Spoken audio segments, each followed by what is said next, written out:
It's 1892 in New England. The streets are foggy. Consumption, that's tuberculosis for you modern folks, is rampaging through families, and your logical solution is to dig up your dead relatives and burn their Yummy, hearts. yummy. No, this isn't the plot of a B-grade horror movie. This is actual American history. Welcome to the Great New England Vampire Panic, where perfectly reasonable people decided that the best way to handle a tuberculosis outbreak was to assume their recently deceased family members were rising from the grave to feast on the living. Because obviously that makes more sense than, germ theory. Our story focuses on the Brown family in Exeter, Rhode Island. Now, the Browns were having a rough time. First, Mary Brown died of consumption in December 1883. Then her daughter, Mary Olive, followed in 1884. In 1891, another daughter, Mercy, joined them in the family plot. When son Edwin fell ill in 1892, the family did what any rational 19th century New Englanders would do. They blamed vampires. But wait, it gets better. The town decided that one of these dead family members must be the vampire responsible for Edwin's illness. The solution? Dig them all up and check their hearts for fresh blood, because that's totally normal, right? Yes. On a cold March morning in 1892, they exhumed the bodies.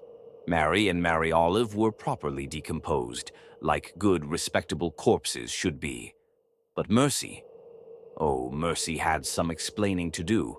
Her body was found turned over in the grave, which was obviously suspicious and not at all due to, say, the coffin rotting, and her heart contained fresh blood. Definitely not decomposed blood or fluid from the breakdown of organs. No, sir.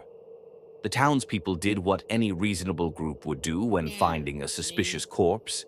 They burned her heart on a nearby rock, mixed the ashes with water, and made poor, sick Edwin drink it. Because nothing cures tuberculosis like a smoothie made from your dead sister's cremated heart. Surprisingly, and I know this will shock you, Edwin died anyway, 2 months later. Turns out drinking your sister's burned heart isn't a medically approved treatment for tuberculosis. Who knew?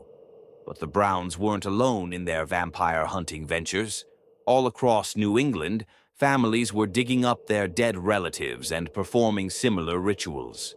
It's estimated that dozens of bodies were exhumed during this period. Some families even turned it into a social event. Nothing says family bonding, quite like grave desecration and organ burning. The panic finally began to subside as germ theory became more widely accepted, and people realized that maybe, just maybe, their dead relatives weren't actually coming back for a midnight snack. But here's the truly terrifying part of our story. These weren't ignorant villagers in the Middle Ages. This happened in late 19th century America, when the telephone had been invented and people were riding bicycles and using electric lights. At least nobody's suggesting you drink your dead relatives' ashes as a cure. Though, given some of today's fashion trends and miracle cures, maybe we shouldn't speak too soon. Sleep tight and remember to keep your heart where it belongs, inside your chest, not in someone's morning beverage. Sorry.